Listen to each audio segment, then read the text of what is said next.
A crumpled $5 bill slid across the table and stopped in front of her, like a challenge no one had spoken out loud. The rain was pounding against the windows of the nearly empty diner when Naomi Brooks, a black waitress nearing the end of another brutal double shift, looked down at the man sitting alone in booth 6.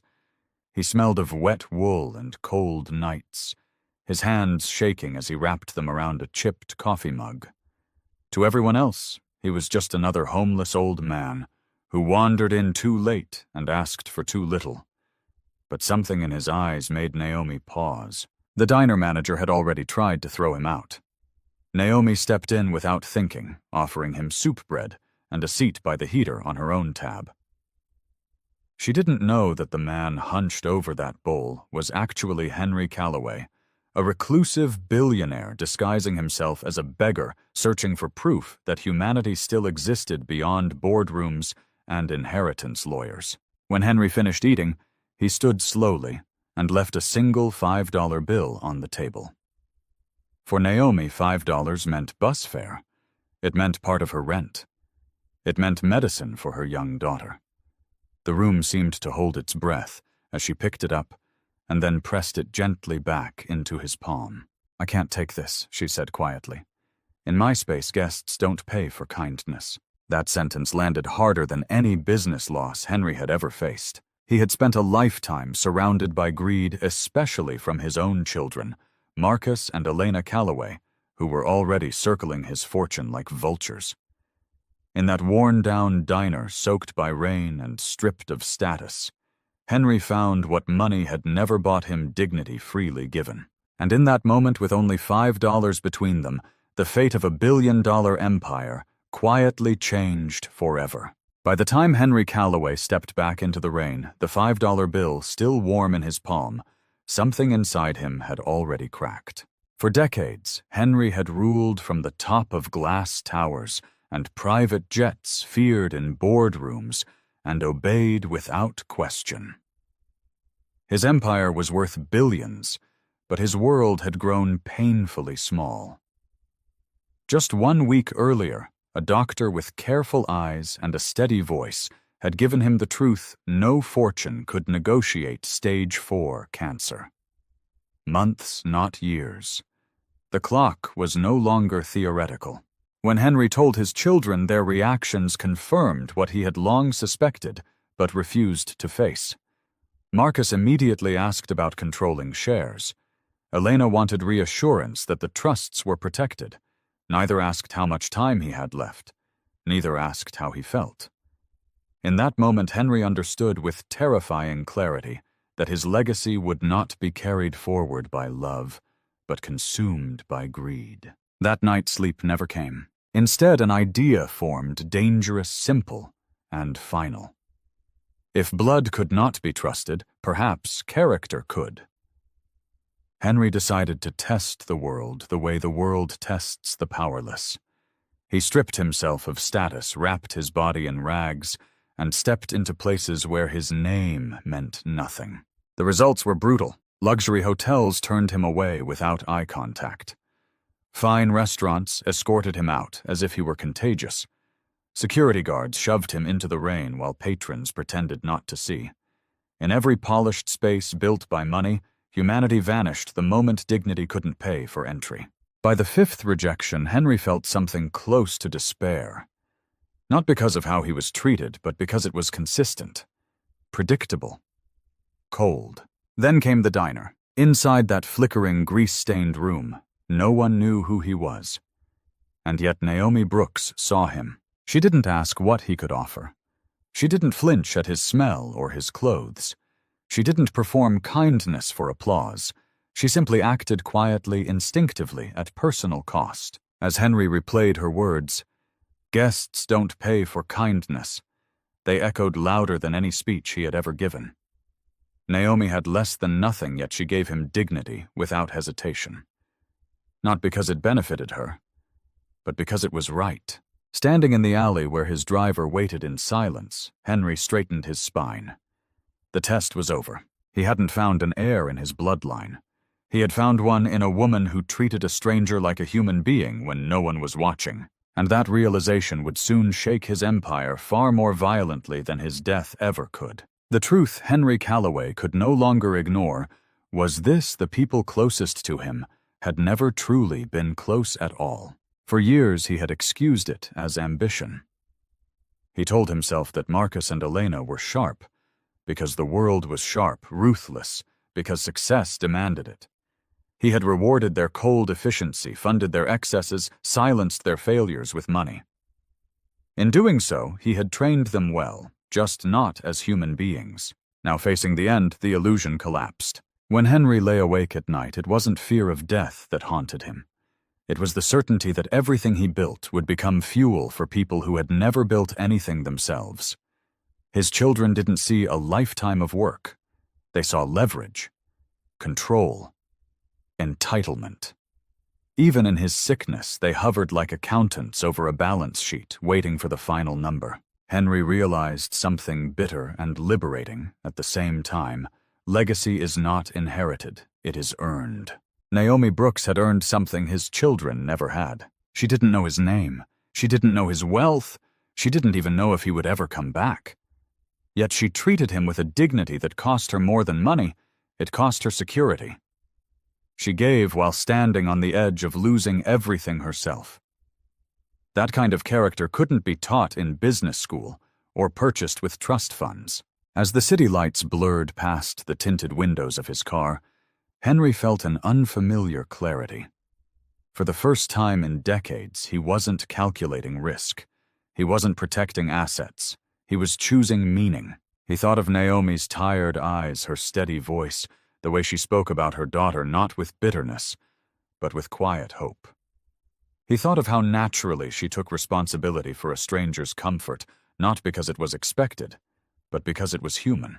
That was the kind of person his empire should belong to, not someone who would exploit it, someone who would protect others with it. Henry knew what would follow: outrage lawsuits, public humiliation, accusations of insanity. His children would call him cruel. The media would call him reckless. Lawyers would warn him of consequences. But none of that mattered anymore, because in a rain-soaked diner, stripped of power and identity, Henry had finally seen the truth. A fortune left to the wrong hands is a curse.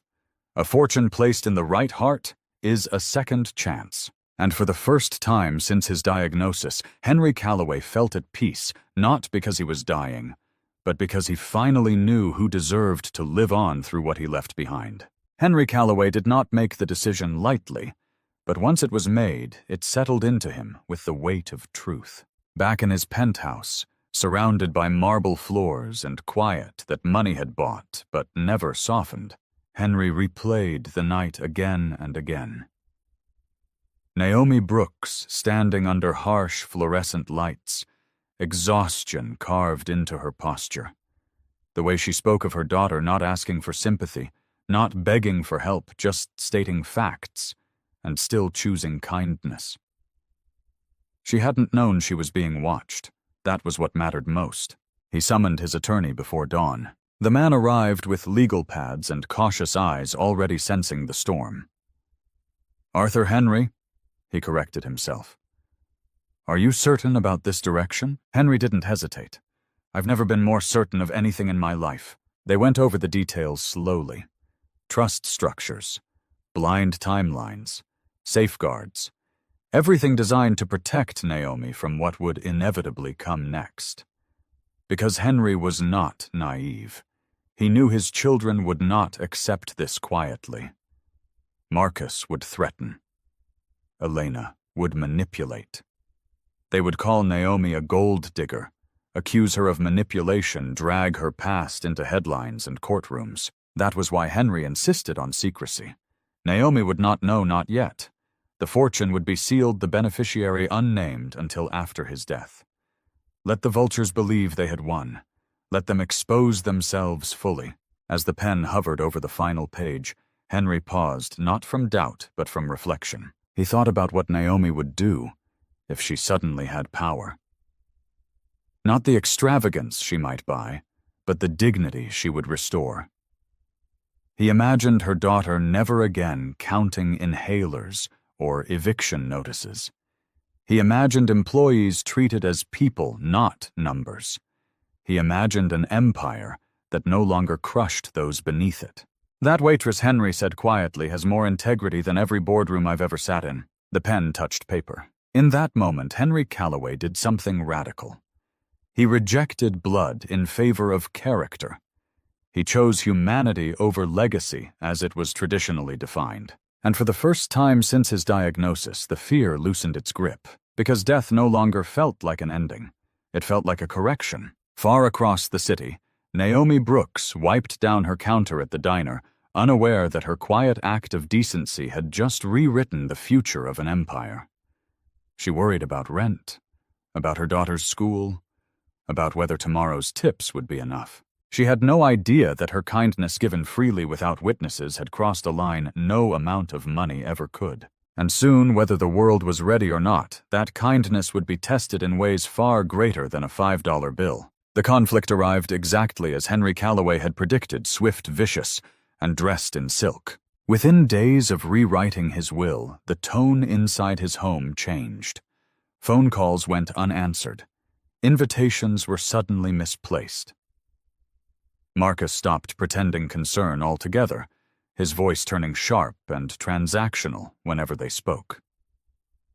Elena oscillated between icy politeness and thinly veiled rage, probing Henry with questions that weren't really questions at all about doctors' medications, mental clarity. "People are starting to worry about you," she said one afternoon, her smile too tight to be sincere. "Running around the city dressed like a homeless man isn't exactly reassuring to the board." Henry heard the threat beneath the concern. Soon the pressure intensified. Lawyers began using careful language. Advisors suggested reevaluations. A psychiatrist was recommended, then insisted upon. It was framed as care, but Henry recognized it for what it was, an attempt to reclaim control, to undermine his competence before it was too late. They didn't know he had already moved 3 steps ahead. Late one night, as rain traced slow lines down the penthouse windows, Henry sat across from his attorney. The documents spread between them like a battlefield map. "They'll come for her," the attorney said quietly. "If they can't undo the will, they'll discredit the beneficiary." Henry nodded. "That's why the trust is sealed. That's why she won't know yet." He leaned back, coughing hard into a handkerchief, then steadied himself. "My children understand power. They don't understand restraint. They'll reveal themselves." And they did. Private investigators were hired. Dirt was sought, where none existed. Whispers began, a waitress undue influence manipulation.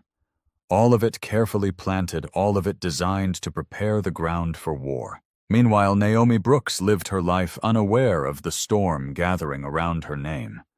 She wiped counters, counted tips, walked her daughter to school with the same quiet determination as always. She had no idea her kindness was being discussed in legal offices and private dining rooms by people who had never once shown any themselves. Henry watched it all unfold with grim clarity. This was the cost of choosing right over easy. One evening, after Marcus stormed out of a meeting, and Elena threatened to take this public, Henry finally spoke the words he had been holding back for years. "You don't deserve what I built," he said calmly. "And you never did." The silence that followed was electric. They left furious. Henry was left alone, but for the first time not lonely. Because even as his strength faded, his resolve did not. He had drawn the line. And no matter how violently the world pushed back, he knew this much was unshakable. Kindness had challenged power, and power was afraid. The moment arrived not with thunder, but with silence so heavy it pressed against every breath in the room. The reading of the will took place in Henry Calloway's private library walls, lined with books no one in his family had ever read. Sunlight filtered through tall windows like a final witness. Marcus sat rigid, jaw tight. Elena paced, heels clicking in sharp, impatient rhythms. They were not mourning. They were waiting to collect. Henry's attorney cleared his throat and began. At first, the words were harmless formalities, acknowledgments, small personal items. Marcus relaxed, exchanging a quick glance with his sister. This was going exactly as expected. Then everything changed. To my son, Marcus, the attorney, read evenly. I leave my collection of cufflinks and no controlling interest, no cash assets, and no authority within Sterling Holdings. Marcus laughed once, sharp, disbelieving. That's not funny. The attorney didn't look up. To my daughter, Elena, he continued, I leave the portrait of her mother in the hope it may remind her of the compassion she never learned to practice. I leave no equity, no cash assets, and no authority. Elena's face drained of color. This is insane, she whispered. He was sick. This can't be legal. The attorney turned the page. The remainder of my estate, my company's properties and assets, is bequeathed in full to a single beneficiary. Both siblings leaned forward. Who Marcus demanded. The room seemed to contract as the attorney spoke the name. Naomi Brooks. The silence shattered. A waitress, Elena screamed. You're saying he gave everything to a waitress? Yes, the attorney replied calmly, effective immediately. Rage exploded, threats, accusations, vows of lawsuits, but none of it mattered. Henry had anticipated every move, locked every door, sealed every crack. The will was airtight. The truth was unavoidable. Miles away, under flickering diner lights, Naomi Brooks was scraping plates, unaware that her life had just split into a before and an after. She still worried about rent, still counted tips, still planned tomorrow's shift. When the black car finally pulled up outside the diner, and a man in a tailored suit asked for her by name, Naomi felt only fear, not excitement, not hope.